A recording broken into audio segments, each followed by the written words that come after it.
بسم اللہ الرحمن الرحیم۔ السلام علیکم دوستو، اگر ہو سکے تو پیج کو فالو اور ویڈیو کو لائک ضرور کر لیں، شکریہ۔ رانا ثناء اللہ کا کہنا ہے کہ ہماری پارٹی نے اسحاق ڈار کا نام نگراں وزیر اعظم کے لیے نہیں دیا۔ اسحاق ڈار رضا لبانی سمیت کسی سیاستدان کا نام ہو سکتا ہے۔ مردم شماری کی ویریفیکیشن بہت ضروری ہے۔ مردم شماری نوٹیفائی ہونے سے مزید تنازعات جنم لیں گے۔ بلوچستان کے دوست کہہ رہے ہیں ہماری آبادی کو صحیح نہیں گنا جاتا۔ مردم شماری میں امریکہ اس کوشش میں ہے کہ یوکرین کے پاس جنگ میں ہتھیاروں کی کوئی کمی نہ ہونے پائے۔ یوکرین جنگ کے شدت اختیار کرنے کے ساتھ ہی جو بائیڈن انتظامیہ نے $400 ملین کے مزید ہتھیار یوکرین کو فراہم کرنے کا اعلان کیا ہے، جس میں فضائی دفاعی سسٹم اور ڈرون طیارے شامل ہیں۔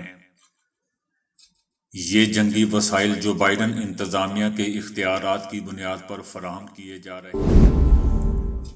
چینی وزیر خارجہ چن گانگ کو عہدے سے ہٹا کر وانگ پی کو یہ ذمہ داری دوبارہ دے دی گئی ہے۔ عوامی سطح پر حالیہ ہفتوں کی غیر حاضری کے بعد چینی وزیر خارجہ چن گانگ کو عہدے سے ہٹا کر ایک بار پھر چائنا کے نئے وزیر خارجہ وانگ پی کو اس عہدے پر تعینات کیا گیا ہے۔ وانگ پی پہلے بھی 2018 سے 2022 تک چائنا کے وزیر خارجہ رہ چکے ہیں۔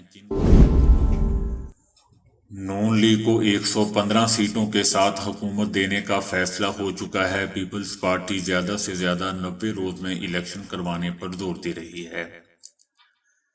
قاضی فائز عیسیٰ والا معاملہ ہو یا ملک ملک ریاض والا، عمران خان کے پاس کسی سوال کا کوئی جواب نہیں ہے۔ لگتا ہے کہ عمران خان ہمت ہار چکے ہیں۔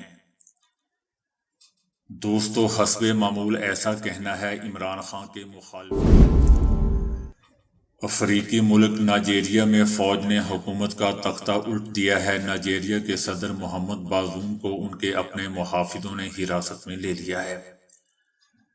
فوج نے ملک میں غیر معینہ مدت کے لیے کرفیو نافذ کرنے کا اعلان کر دیا ہے۔ دوسری جانب معزول صدر کے حامی فوجی بغاوت کی مذمت کر رہے ہیں اور دارالحکومت نیامے میں قومی اسمبلی کے باہر ان کی رہائی کے لیے احتجاج کیا جا رہا ہے۔ اقوام متحدہ میں ایک قرارداد منظور کی گئی ہے جس کے تحت مقدس آسمانی کتابوں کی توہین اور بے حرمتی کو عالمی قوانین کی خلاف ورزی قرار دے دیا گیا ہے۔ کسی بھی فرد کو اس کے مذہب یا دین کی بنیاد پر تشدد کا نشانہ بنائے جانے کو عالمی قوانین کی خلاف ورزی قرار دیا گیا ہے۔ اس قرارداد میں دینی علامتوں، مقدس کتابوں اور کسی مذہب کے ماننے والوں کی وزیر اعظم شہباز شریف نے کہا ہے کہ ملک کو دیوالیہ کرنے کے لیے بدبخت لوگ دن رات جادو ٹونا کر رہے تھے۔ کراچی میں نوجوانوں کو لیپ ٹاپ اور قرض فراہم کرنے کی تقریب سے خطاب کرتے ہوئے شہباز شریف نے کہا ہے کہ پاکستانی نوجوانوں میں بے پناہ صلاحیت ہے، ہمیں اپنے نوجوانوں کی صلاحیتوں کو مزید نکھارنا ہوگا۔ ملک کو دیوالیہ کرنے کے لیے بدخواہ دن رات بھارتی شہر وارانسی میں قدیم گیان واپی مسجد کو مندر بنانے کے لیے کرائے جانے والے سروے کو رکوانے کے لیے مسجد کمیٹی کے مقدمے کی سماعت میں عدالتی جانبداری کھل کر سامنے آ گئی۔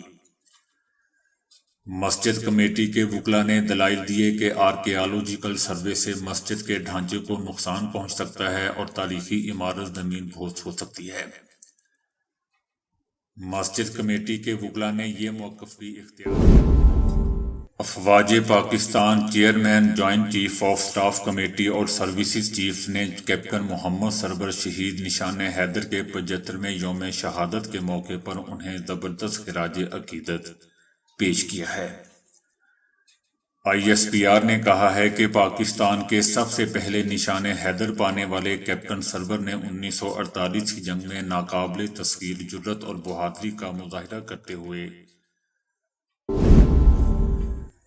نگراں وزیر اعظم اور حکومت کے اختیارات سے متعلق شق 230 سمیت الیکشن ایکٹ ترمیمی بل 2023 پارلیمنٹ نے کثرت رائے سے منظور کر لیا۔